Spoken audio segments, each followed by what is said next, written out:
leaflet to learn about Supreme Court. Hello, this is yours. No, okay. They don't want it, they don't want it.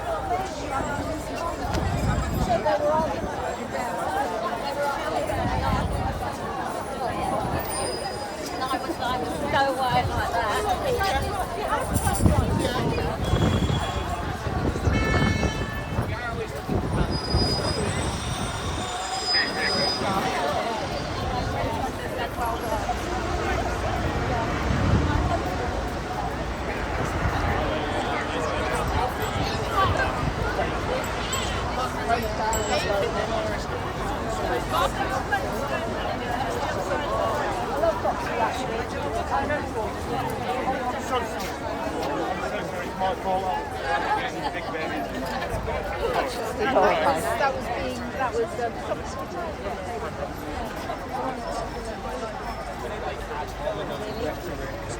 They train themselves against the farmers. They're like the only reason we have them. Alice is there for a short time.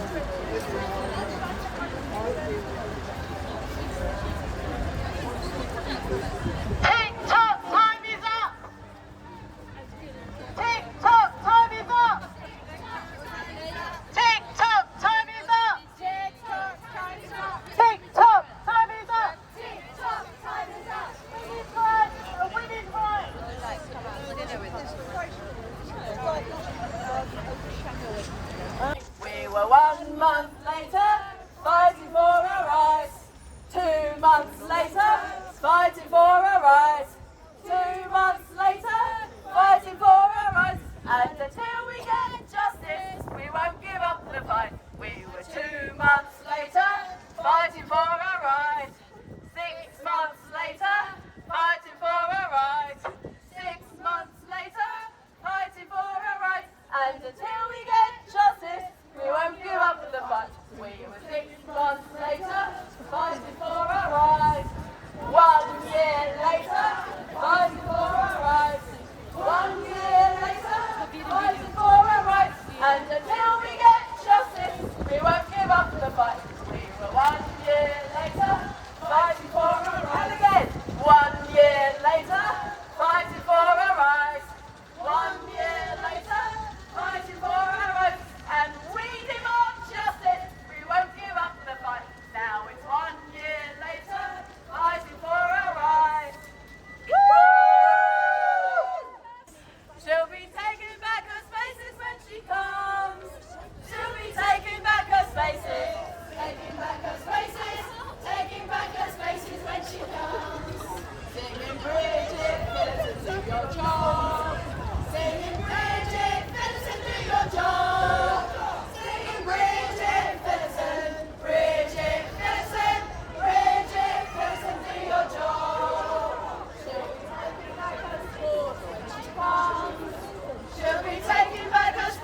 on a whole new life. Go that extra mile. We know why you're here. You ought to kind of fire. Show off your willy with a calming life and smile, smile, smile. 'Cause it's a hard job to hide your penis. It's a hard job, you know. It's a hard job to hide your penis, so it doesn't show. Goodbye, Adam's apple. Farewell, manly chin. But it's a hard, hard job to hide your penis. Just tuck it right in. Consider yourself female. Consider yourself ever so feminine. We know there's some turks out there. Who cares where? Just gonna flick your hair. Oh, mate. We ain't gonna make no fuss. You can shout at all the women on the women's march. Consider yourself. Come on. My old man said he was a tramp, and we're gonna have to call him James. I went with him to the gender clinic. They blinded me with science, but there's nothing in it. Now he frillies and dollies, he dollies and he frillies. I wish he'd find some undies of his own. Cause you can't find your knickers and your bras go missing with a tranny in your home. One more. Who remembers the good old days? You've got to do this one. No, God, don't worry. Come and delude yourself down at the gender clinic. We'll help you abuse yourself down at the gender clinic. We'll pretend you're not a man. Just give us several grand, dear. Do. Come and have a sniff or two down at the gender clinic. Snip. Smile. If you're embarking on a whole new life, go that extra mile. We know why you're keeping it. We know why you're keeping it. You ought to kind of fire. Just chop off your willy with the carving knife and smile.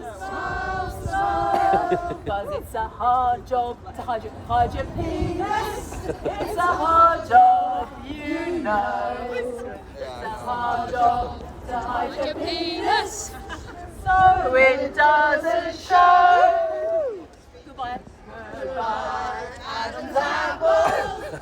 Farewell, manly chin.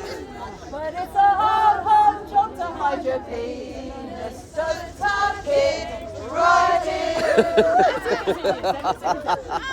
Consider yourself female. Consider yourself ever so feminine. We know there's some turfs out there. Who cares where? Just gonna flick your hair. Consider yourself. Oh, mate. We ain't gonna make no fuss. You can shout at all the women on the women's march. Consider yourself female. Give me joy as we kick all the men out. Kick them out of women today. Kick the men out. Kick the men out. Kick the men out of the women's loose. Kick the men out. Kick the men out. Kick the men out of our loose. Give me joy as we take back our spaces. Give me joy in my heart, I pray. Give me joy as we take back our spaces. Take our spaces from the men today. Take our spaces, take our spaces, take our spaces from the sleeping men. Take our spaces, take our spaces, take our spaces from the men. Give me joy as we take that passage. Give me joy in my heart, I pray.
your job.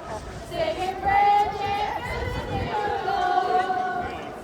Bridget Benson, Bridget Benson, Bridget Benson, do your job.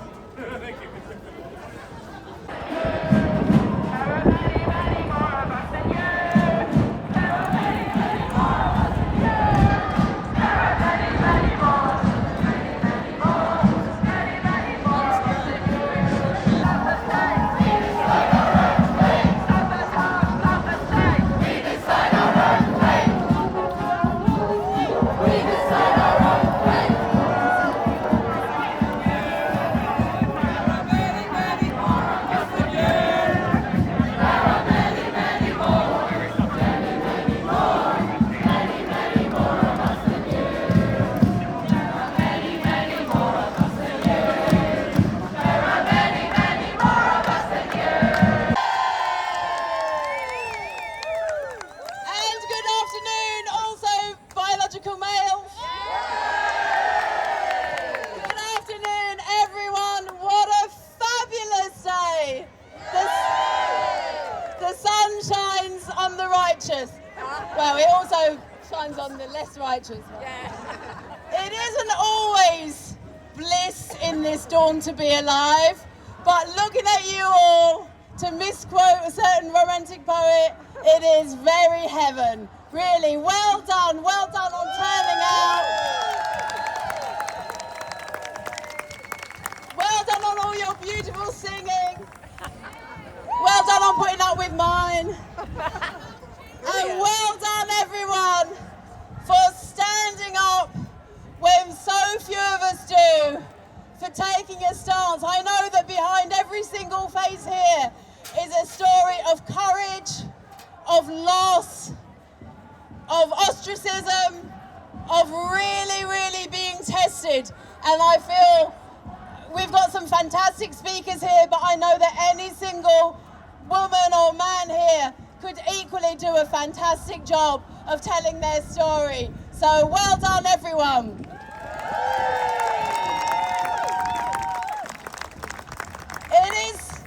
It is wonderful and extraordinary that today across this country we have sister marches and events all taking a stand together for women's rights.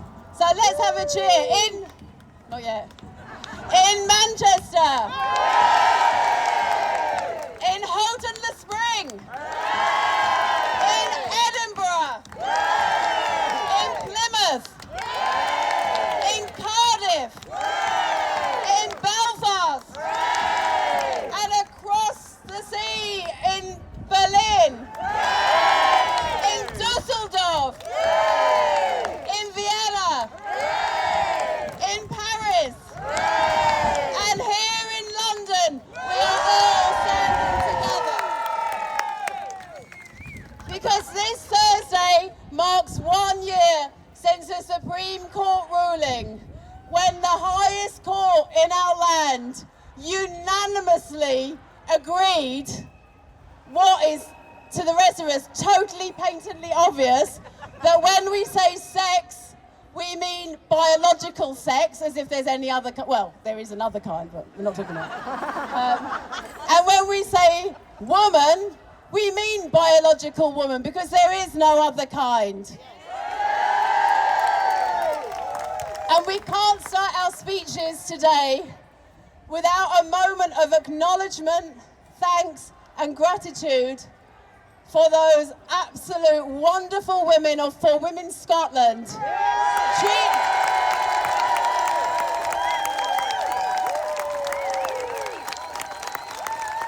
hope they're gonna see this at some point. Trina Budge, Marion Calder, Susan Smith, and never forgetting the original founder member, Magdalene Burns. I think Magdalene is the reason the sun is shining on us today. So it is my absolute honour and privilege to introduce some stellar speakers this afternoon. And we're going to start off with a woman who can bring, perhaps more than anyone, a truly international perspective to our proceedings today. Jo Brew is the coordinator of Women's Declaration International. Though some of you may have watched, probably a lot of us, watched those wonderful webinars bringing us dispatches from all over the world about what is happening to women's rights. And she also produces those fantastic Sunday morning seminars, Radical Feminist Perspective, which I heartily recommend to all of you. So without further ado, I'd like to hand over. Can we all give a big hand for Jo Brew? Thank you very much. I'm speaking on behalf of Women's Declaration International. We've got 40,000 signatories from 552 organisations from 160 countries worldwide who agree basically with everything we're doing. They're thrilled about the UK Supreme Court ruling. And our job at WDI is to spread the message from our turf islands to encourage women all over the world and men to replicate what we've done here. And unfortunately, I'm going to bring the message, the news of what's happening globally, which is not good, ungood. So governments worldwide have adopted self-ID. In Europe, Germany, Ireland, Malta, Portugal, Spain, Denmark, Norway, Iceland, Belgium, Finland and Switzerland have self-ID. In the Americas, Uruguay, Colombia, Brazil, Chile, Canada and Costa Rica have self-ID. Elsewhere, New Zealand, Pakistan and Nepal have self-ID. In Japan, Turkey, Iran, South Korea, China and the UAE, they allow gender marker change after surgery or medical diagnosis. Very conservative countries, mostly in Africa, don't recognise gender identity at all, but they also have harsh and anti-LGB laws, and they have strict male-female spaces and oppress women that way. Worst in the world is Afghanistan, where women are kept out of public spaces, education, jobs, and segregated in homes. As we know, Afghan women cannot self-ID out of this oppression. Gender, as a sex role, is the conservative way, as in Afghanistan and much of Africa, to oppress women. Gender identity is the progressive method. We don't want either of those forms of gender.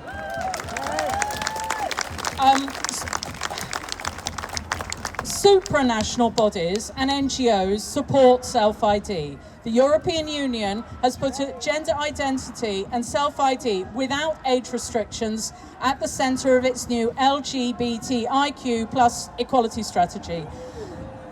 They want to ban so-called conversion practices and include hate speech and hate crime motivated by gender identity in the list of Euro crimes. The EU went to the United Nations last month to the Commission on the Status of Women to promote these ideas. The World Health Organization supports self-ID, and they say gender identity is a health problem, a health issue, and should be treated with compassion. NGOs such as Amnesty, Save the Children, or Oxfam support self-ID as a human right. So, internationally, people involved in our network, and many of us are linked up internationally, they see Turf Island's Supreme Court ruling as an important step in re-establishing sex over gender. UK is currently an anomaly. We are progressive as regards LGB and women's rights, and we are sex realist as regards single-sex protections. We are in the Goldilocks zone. We're the only ones, or pretty much the only ones, who've got both things right. We're progressive and sex realist. And I really want to say thank you. I get thanked so often by our 40,000 signatories all over the world for doing what we do on Turf Island. Our organisation, Women's Declaration International, has always aimed simply to be an international network and to spread the brilliant stuff that we all are doing here and you all are doing internationally to give them hope and to give everybody hope. So thank you very much.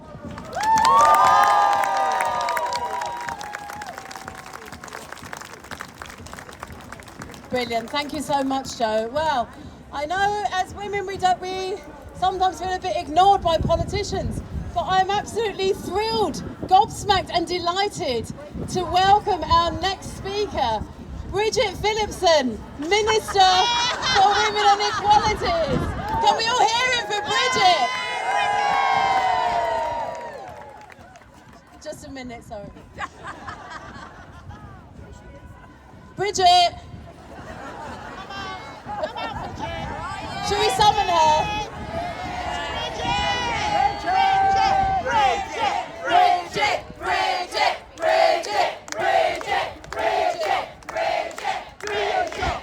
Maybe we'll sing a little song. Maybe we'll do a little Bridget Phillipson, please appear. Saying Bridget Phillipson, are you near? Saying Bridget Phillipson, Bridget Phillipson, Bridget Phillipson, please appear. Do your job. Yes. Carry on, right, okay. We'll do a quick little why are we waiting? Why are we waiting? Why are we waiting? Why are we waiting for Bridget? Why are we waiting? I'm going to keep singing like this until she goes. Barricaded. Oh, why are we waiting? Oh, why are we waiting? Oh, why are we waiting for Bridget? Child safeguarding. There are 2 legal cases going on at the moment against schools, one in Brighton and one in all-girls school. And the parents found out about both cases by listening to their daughters' conversations. The biggest concern is that the girls themselves didn't realise that anything was wrong.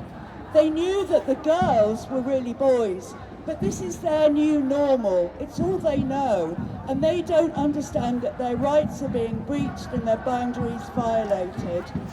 So the updated guidance appears cautious, but it actively allows loopholes in safeguarding. Our message to Bridget Phillipson is implement the Supreme Court judgment and use it in proper, updated safeguarding guidance for schools.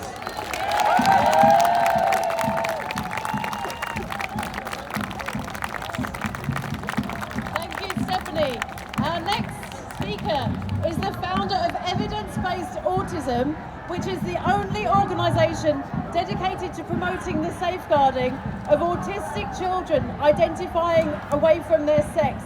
And she also wrote Transgender Trends Report on Autism and Gender Identity.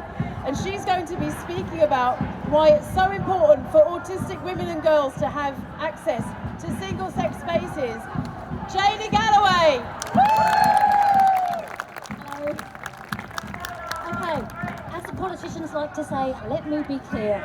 Autistic women and girls are protected under the Equality Act on the basis of our sex and on the basis that we are disabled.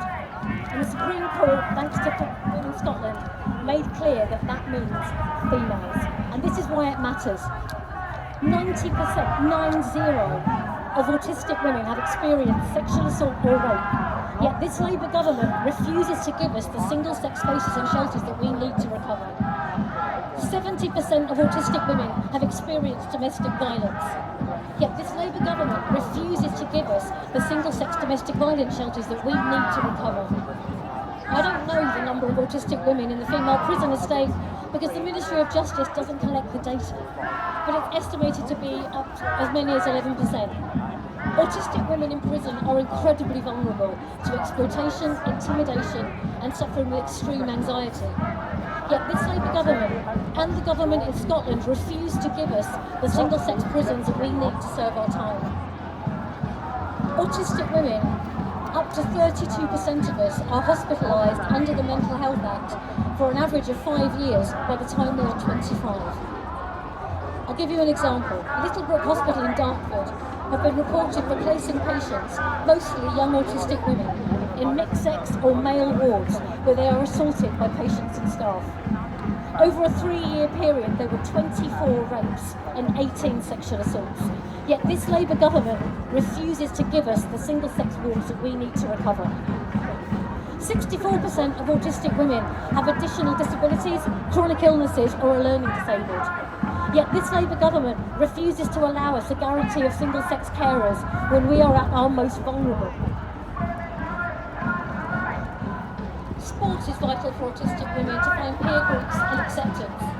Yet Keris Vaughan, a young autistic woman, was banned by the FA for 6 matches for asking a competitor on a women's team with a beard, "Are you a man?"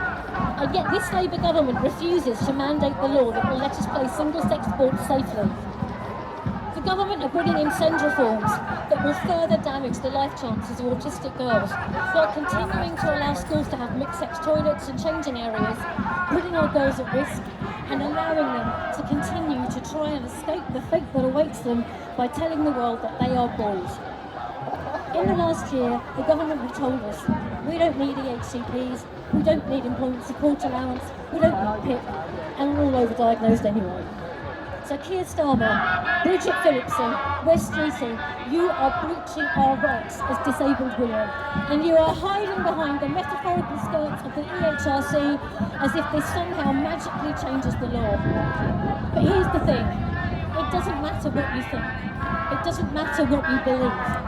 What matters is what the law says, and the law says that women are a discrete biological sex class, and autistic women and girls have a legal right to be protected in law.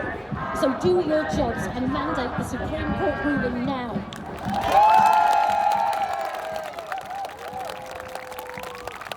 Thank you, Janie. Our next speaker is one of the organisers of this amazing event, and she's also a women's rights campaigner from No Men in Women's Prisons, that fantastic organisation that have maintained their protests up and down the country over these past years. Absolutely phenomenal. And she's also just told me that apparently the first thing I ever said to her, I shouldn't be telling you, the first thing I ever said to her was, "Can you get out of the way, please?" So shame on me.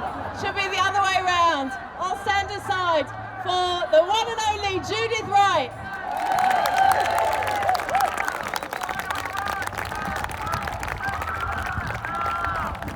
Thank you. So a bit of an update on prisons since the demo in November. We believe that there is still at least one man in Newhall, but his name or their names have not been made public. Just heard that you might have seen these reports of Oreen Makepeace, who is a bloke who says he's a woman, murderer. We've now had it confirmed that he is in Style Prison, Style Women's Prison. We also know that Michael Jameson, aka Lauren Jeska, is still in Ascot Grange. We don't have his picture today. He's delighting people at the Sunderland demo. He was convicted of attempted murder by stabbing and 2 counts of actual bodily harm. Okay, this despicable creep, paedophile John Dixon, he's still in Bronzefield Women's Prison. He was convicted of 30 counts of sexually abusing 7 children. Okay, we also know that in Downview Prison there is Kyle Watts. Kyle Watts, he is in E-Wing, which houses men who impersonate women. Watts was convicted of firearms offences, including attempting to make a semi-automatic rifle. He's recently been joined in Downview by this one. Gotta work. Vivian Taylor, not his real name, convicted of stalking and harassing a woman over 4 years. Labour government ministers are still saying that E-Wing in Downview is not part of the women's estate, and they think we're stupid enough to believe them.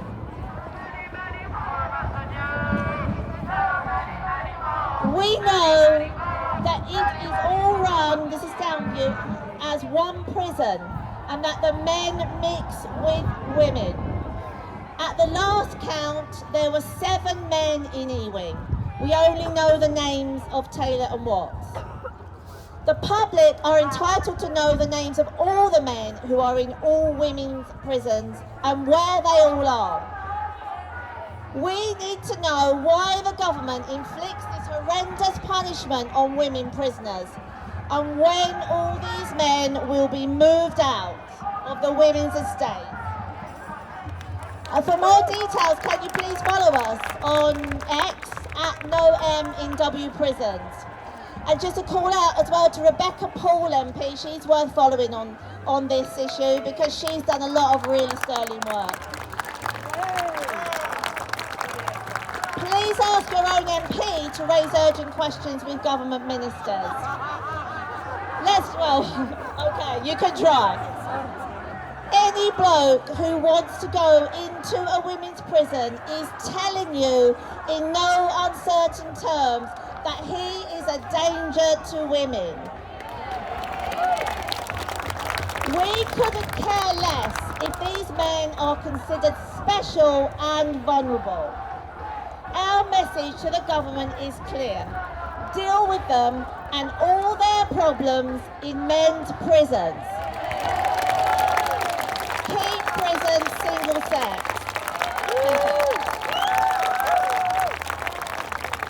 Brilliant. Thank you, Judith.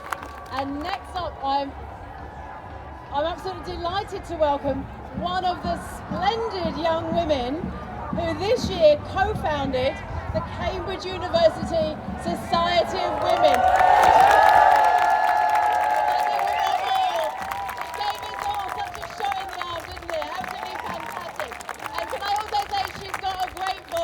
I'm going to give her the megaphone next year. Ladies and gentlemen, Maeve Halligan. Thank you. Hello, everyone. It's like a festival. Hello, Whitehall. Thank you so much to all of the organisers for having all of us here and sorting this all out and for asking me to speak. It's a real pleasure and a privilege.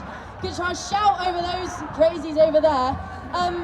Basically, as some of you may know, myself and 2 of my close friends, one of whom is here, Thea Sewell,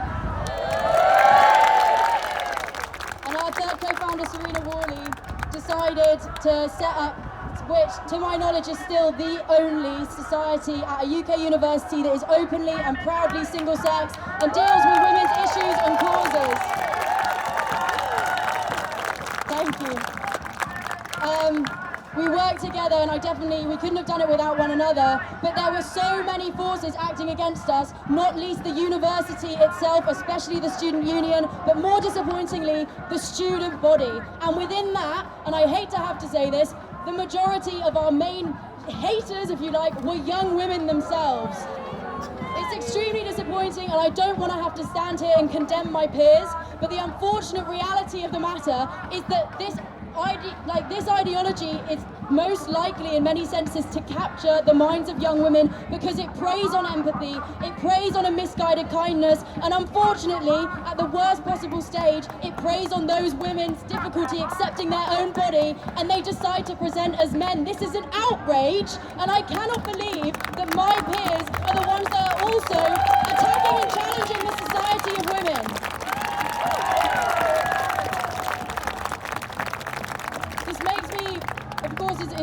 Is a cause that's extremely emotional and it's close to all of our hearts, whether we're women or not. There are many men here, hello.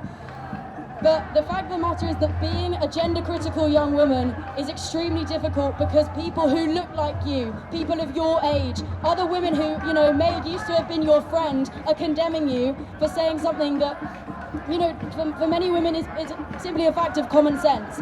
The reality is with CUSW is that we have had an amazing series of events and we've been honoured to host some excellent guest speakers. We're running campaigns, we've started a Substack. Our membership is growing rapidly. I'm massively appreciative of all the support, especially from the Women's Rights Network and similar groups. We've been extremely privileged to raise an amount of money that means that we can basically operate pretty autonomously and do what we want within a university that has tried to push us back at every turn.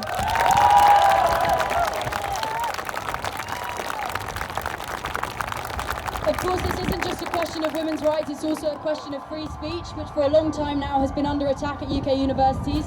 The Higher Education Free Speech Act was passed, and in it, it's important to recognise, it says that universities have a duty not just to allow free speech, but to actively promote it.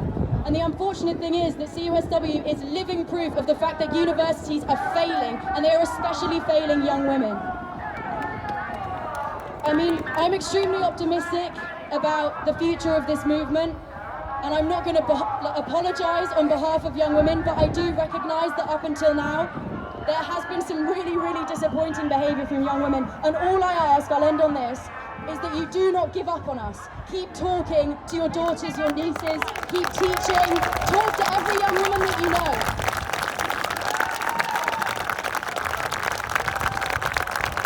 I don't believe in calling any young woman a lost cause, and I never will, even when they're calling me backwards, bigot, fascist, TERF. I will never ever give up on any young women, and I don't want you to either. Thank you.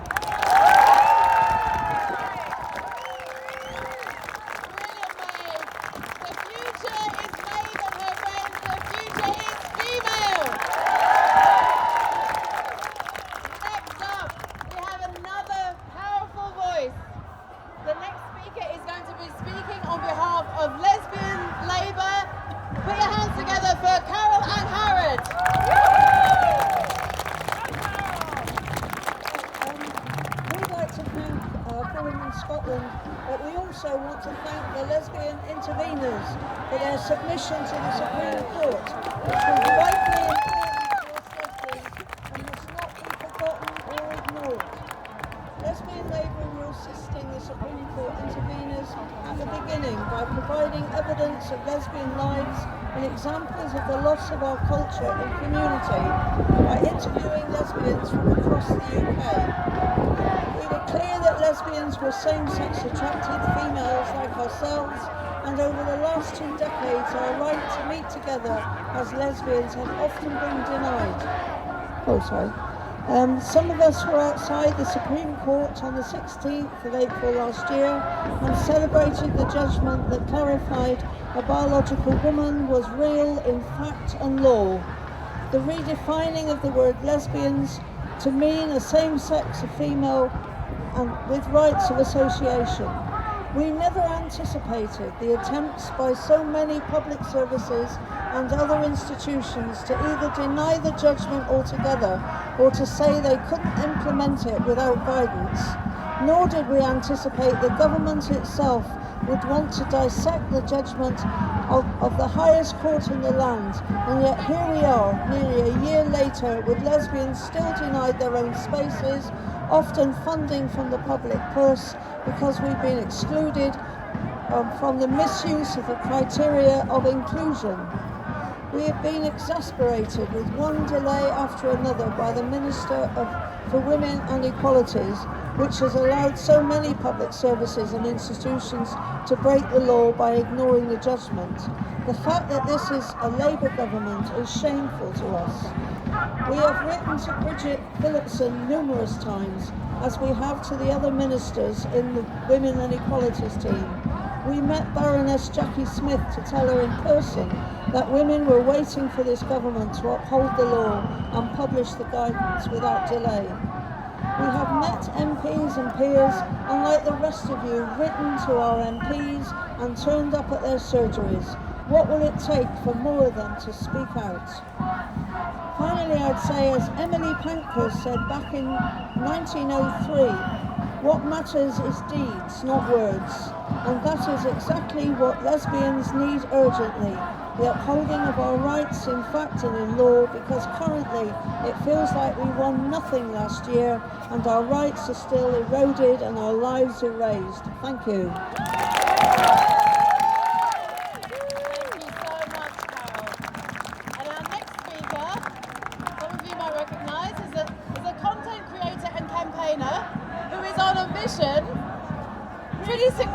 To peak the world and bring this gender madness to an end with his reports, his interviews, and we just might be lucky later on to hear a few of his songs. Mr. Menno. Thank you all for coming today. It's a great crowd, and thank you, of course, to For Women Scotland, to the Lesbian Project, LGBT Alliance, and Sex Matters. What a ruling that was. I was in that room over there. I'll call it a room, is that disrespectful? And for them to say those words meant so much. I was looking over to Susan and Marion, and when this man, Lord Hodge, said sex means biological sex, I could see Susan, her shoulders started shaking. And I can't imagine what stress they've been under for what, 5-6 years? And it just goes on and on and on. We always ask ourselves how much, what will it take? And it's also gay men that have to step up and say this is our ruling that protects our rights as gay men and it protects our spaces. So I'm currently involved in a case as a co-claimant where a bunch of gay guys was rejected service at a pub in Brighton.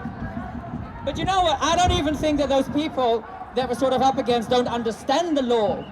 I think they know, they just don't give a shit. They don't give a shit and they try to take it as far as they can. So we put in a court claim. We try to settle with them because the court system is set up in a way that first you have to try and settle, you have to be reasonable with your demands. So we tried that, that didn't work. We filed a court claim. They had 28 days to respond. It's now been 70 days. So there'll be a stage 2, obviously, but again, they just don't give a toss. They just think that either we're bluffing, or we don't care, or we don't have the guts to go and take it further. The other thing is, last year I went to a men-only event. Now, we're not talking about a Sandy Peggy situation here. It's a slightly different, you know, more gay male kind of event. But it's still a single-sex event. And I didn't struggle for years and years to accept myself coming to terms being a male homosexual, to be sold a woman as a man in a rather intimate situation in a forest where I've now seen a phalloplasty in the flesh. Lovely. So I approached them and I want to say a big thank you to Maya and Helen, particularly from Sex Matters, because they were absolutely fantastic, because I saw Maya the Wednesday after I got back. I left early, but also what I noticed, but also I had no idea that this place was going to be like that. I thought it was one of the very last few places that was just normal. There were no rainbows, no weird inclusive language, none of that stuff. So then to go there and to have this woman, and she was, I think, in her late 50s, early 60s, and she'd only had it done the year before. But the entitlement that she had to be there, right? But what I took more issue with were the organizers, because they're two gay men. They're gay men and they're making money, and they would rather prioritize one woman like her, because she's a regular there, than actual gay men. And this is a conscious decision that they make. So I told Maya about it, and I tried to do it in a polite sort of, you know, I very much respect Maya. I didn't want to say anything rude. And I said, I just want my money back. And she's like, well, actually, her and Helen had some other ideas. So that was Wednesday evening. Friday, she sent me an email with a letter before action that made me shit my pants. And I was like, oh, okay, they mean business. So basically, I settled with these people, right? It took a while. They tried to play games. Suddenly they went all quiet. So I also had to file a court order to get them to actually settle. Afterwards, they changed their T's and C's. So now it says on their website that their service and their weekends away is for men only, in line with the Equality Act. And that they use the single-sex exemptions to exclude people. In the same paragraph, and this is after my legal action against them that they did this, in the same paragraph it then said, men only, yeah! That means anyone who lives or identifies as a man. But we got a good letter out of it, and it worked in another situation where a gay man was kicked out, frog marched out of his LGBT whatever rugby club for the wrong beliefs. So he approached them with that same letter. He settled as well. But this is not enough, because they don't care. They don't change their ways. Now, the gay business world, if you like, I imagine, is quite small, so the jungle drum must be quite loud. So gay men in the audience here, We must all take these things on. We must all take them to court, because we're going to have to take them back to reality, kicking and screaming. So that's what we're going to do. And thank you. Thank you, Menno. Now, I must confess, I've got no idea who this next speaker is. Never seen her before in my life. Apparently she won some kind of legal case a few years ago. I don't know, some of you might be aware of that. No, not at all. Maybe more than anyone. Maya's victory in that, and I can only imagine what it cost her over those years that she was fighting it. But we will never know the impact of that victory. And I know on a personal level, that ruling has served me in my 2 work contexts that I've used that. And I'm sure there are so many of us here who've been able to use that, and it's made a material difference in introducing fairness and justice within our employment rights. So let's give a big cheer. CEO of Sex Matters, Maya Forstater.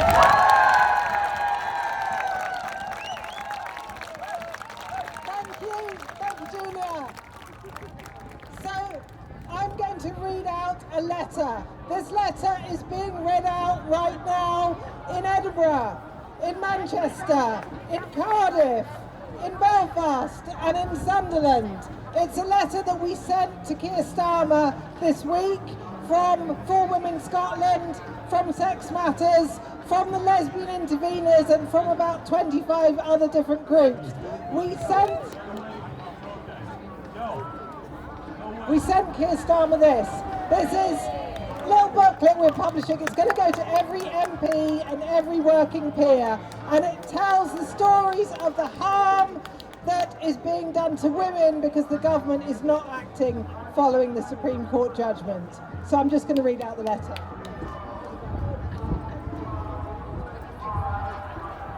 Dear Prime Minister, it is almost a year since the Supreme Court confirmed that the terms man and woman in the Equality Act carry their ordinary biological meaning. The court said that any alternative interpretation would turn the definition of sex on its head and diminish protections against sex discrimination. Yet a year on, women are still waiting. We are still waiting for Bridget Phillipson to lay the Equality and Human Rights Commission's Code of Practice before Parliament. We are still waiting for the Cabinet Office to withdraw its policy that tells civil servants that refusing to accept an individual's gender identity is unlawful discrimination. It's not. We have the law here, not Stonewall law. And we are still waiting for government departments, local authorities, NHS bodies, regulators and charities to bring their own policies in line with the law. The continued failure to act is causing real and damaging consequences for women and girls.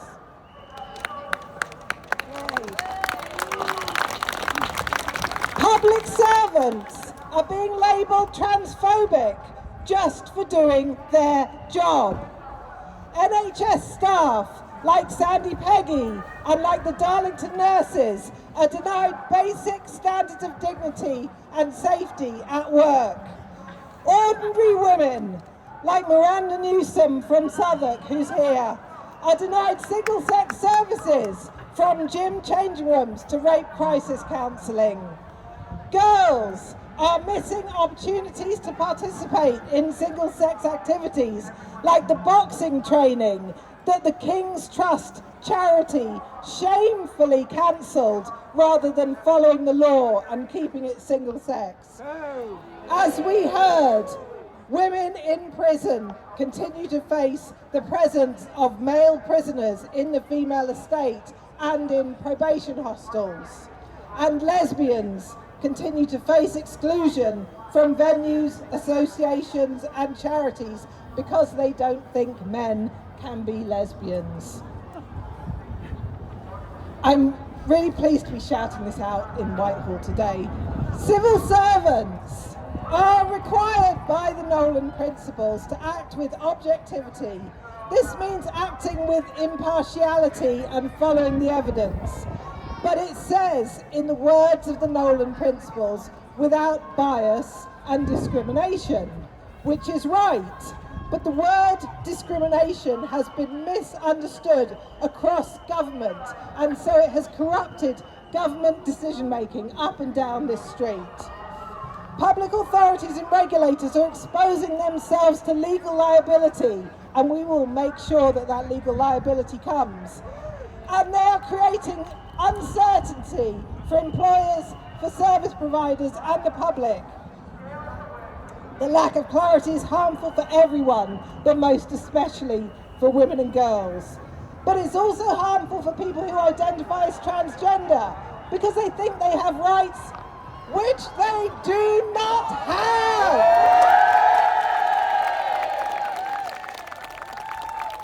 This government has stated that violence against women and girls is a national emergency, and that tackling it is a test of our values. That commitment must be reflected in the consistent application of the law that underpins women's privacy, dignity and safety. Ordinary women standing up for themselves last year did an amazing thing. That was For Women Scotland, the Lesbian Interveners and Sex Matters, but everyone who stood behind us.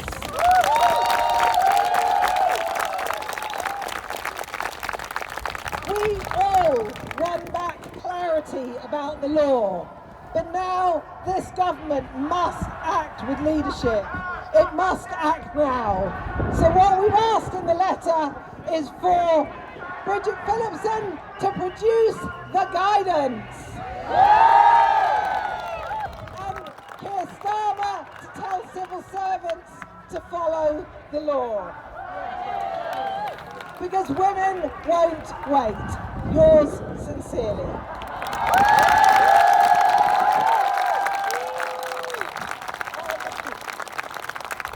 There are some flyers around with a QR code. Grab one or go on Sex Matters website, write to your MP, basically send them the same letter, send them the brochure. We'll just keep telling them that this is about women's rights and protecting women and girls.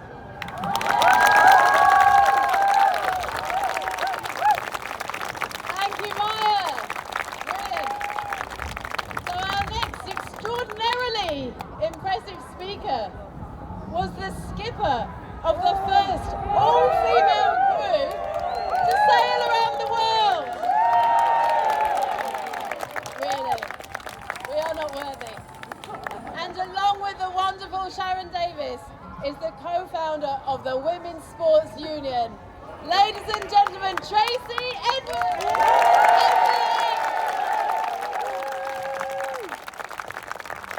Sorry, I thought I was after Rosie, so I was having a quick vape behind the statue. Don't tell anyone. Sharon asked me to pass on a message to you today. She really wanted to be here, but she can't because she drew the short straw. She's back compiling a lot of information about a lot of sports governing bodies that are not following the law, because next week we meet with our pro bono solicitors. Oh yeah. And we're going to start getting very legal with people who are not complying with the law in sport.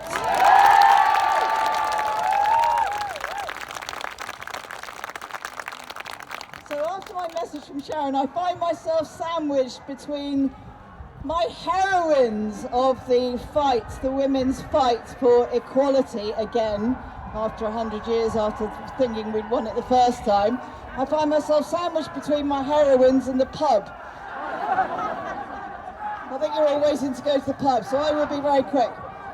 I was trying to think of a way to express my disgust and my contempt for the people in power who have so easily given away our rights without asking us, without consulting us. Oh, men, you want something? Absolutely. Here you go. It's all yours. I'm sure women won't mind. I'm sure they'll be kind. I'm sure they'll let you have them. Which muppet thought that women were going to let men have our rights?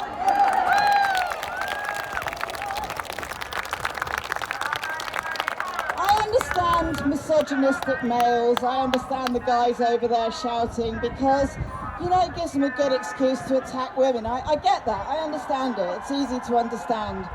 I don't understand the women. I don't understand the handmaids who would rather live for the rest of their lives on their knees. I don't get that. There are so many women at the top of sports governing bodies at the moment who are such a huge disappointment to me. Okay, it's taken me a while to stand up, but you know, I had a boat maiden to run and other things to do. But you know, people like Megan Rapinoe, I find just, what a disappointment. Billie Jean King, all of these women who made their name because of women's sports, because of the female category, now happily throwing women under the bus. It is so difficult not to be consumed by rage when you think about everything that's been taken away from us. And also the fact that this is not by accident. This isn't an accident this has happened. This is all by design. Everything that's happening to us is by design. It's a plan. Never were the rights of so many taken by so few.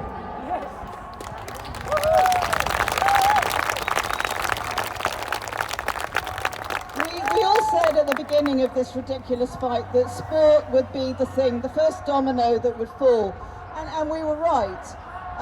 You know, you just look at men and women, the difference of men and women in sport. It's such a visual thing.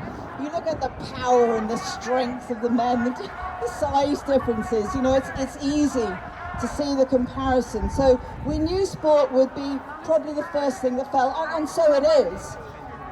And okay, yes, sports is returning to where we were 20 years ago. We haven't taken a step forward. We haven't gone any further forward. Okay, the IOC has announced that there will now be sex testing to protect the female category. Finally. But that's the top 1%. That's the top 1% of women in sport. What about women at the grassroots level? How do we get the top 1% if we don't have women's sport protected at the grassroots level? What about women's recreational sport? What about parkrun? Bloody parkrun. What about girls' sports in schools where boys are playing against girls in sport? What's that telling girls in school? You're not worth anything. You're just a girl. You can't have your own stuff. Why would you think you can have your own stuff? There are 3 people who didn't cause this, admittedly, although I would like to blame them for everything that's wrong with me at the moment, including my gammy knee. There are 3 people who didn't cause this, but could have sorted this out by now if they just grew a spine. Keir Starmer, Bridget Phillipson, Lisa Nandy. Why? Why are you shirking your responsibility to us, to 51% of the population? On the 7th of May, I sincerely hope you find out how we all feel about this.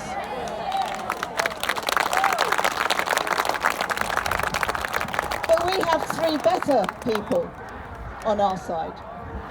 We have 3 amazing women. Susan, Trina, and Marion.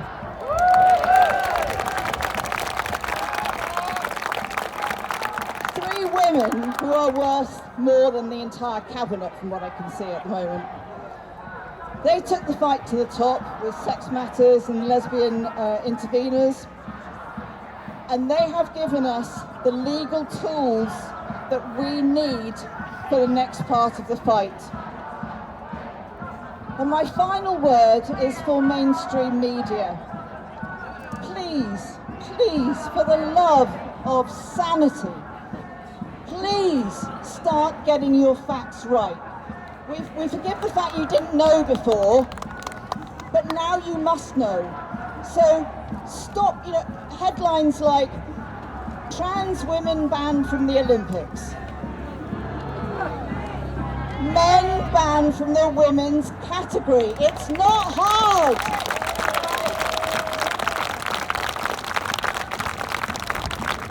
Pastor Semenya is not a her. He is a man. Mainstream media, please learn all of these things before you interview the next simpering male in a dress. Some mediocre male who now can't play the sport he wants to play against women. Interview the woman. Interview the women that had their sports taken away.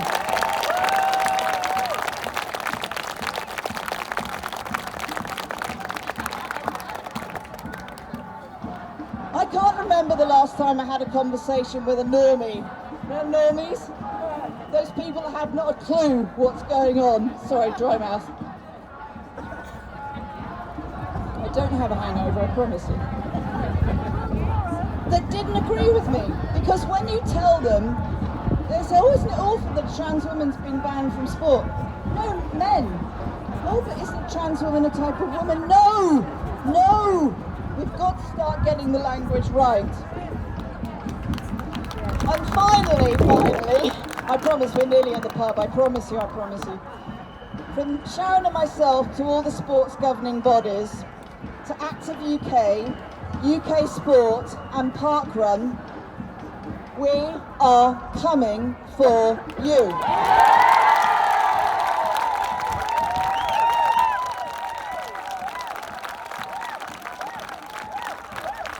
And finally, before I allow Rosie to come on and speak, I'd like us all, in the time-honoured tradition, to say thank you for Women's Scotland.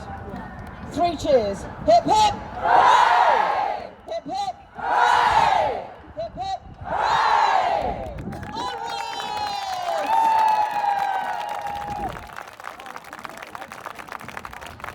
Amazing. Thank you, Tracy. Well, she's giving the game away as to who our final speaker is. So I will just say, we don't have too many friends over in that building over there, but we do have a few. And I always think it's quality and not quantity, sometimes anyway. And I am absolutely thrilled to introduce one of the most steadfast ones that we've been able to count on.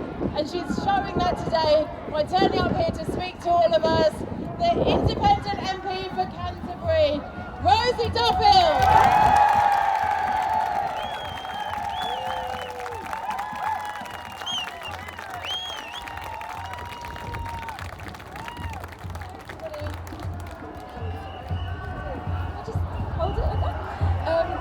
Wow. Well, we're on this side. Like that. Is that better? Okay. I entered Parliament nearly a decade ago as a feminist, but I didn't think that I would have to fight for things like loos that only women could go in. And on our side, just looking at these banners, thank you, by the way, for all these brilliant people that have organised today. And I just sort of slunk along at the last minute. And obviously for Women's Scotland and Sex Matters and all the amazing people that have put us here. But I'm looking at our banners and they say things like, NHS, obey the law. The Emperor has no clothes. Autistic girls deserve single-sex spaces. Keep men out of women's changing room. And some of the banners on the other side say things like J.K. Rowling, a misogynist, a hypocrite, a fascist, a cunt. And that's their argument. Sorry for the language, but that's what we're looking at. And those people there, they keep shouting trans rights and human rights. What rights don't they have? What rights are they fighting for? Those guys who sometimes decide that they want to be a woman on one day or the next day they're back to being a man again. They want to be able to compete against us in sport. They want to be able to use rape centres for women. They want to be able to impinge on our boardroom places is and all of those things, and we're just saying no, basically. Let's keep saying no. I'm going to keep fighting in Parliament as long as I'm allowed to be there. Please be aware of some of the other parties that want to take, I mean, it's awful what Labour are doing, really awful, but please be aware of the Greens creeping their agenda forward as well. There are some brilliant people, even Emma here, who fought for her right as a woman in the Green Party. It's even worse for the SNP and women in other parties. So please carry on what you're doing, and yes, write to your MP, but ask to see them face to face in a surgery and ask them, which rights do you not want us to have? What rights do trans people need? Why do they need to be in our changing rooms? And see if they can answer. And keep, you know, Keir's going to go soon, so that's, you know, but please be careful of the next ones. Don't take your eye off the ball. Thank you to all of you for keeping on going, and, you know, you really helped me an awful lot in that horrible, lonely building, so thank you very much.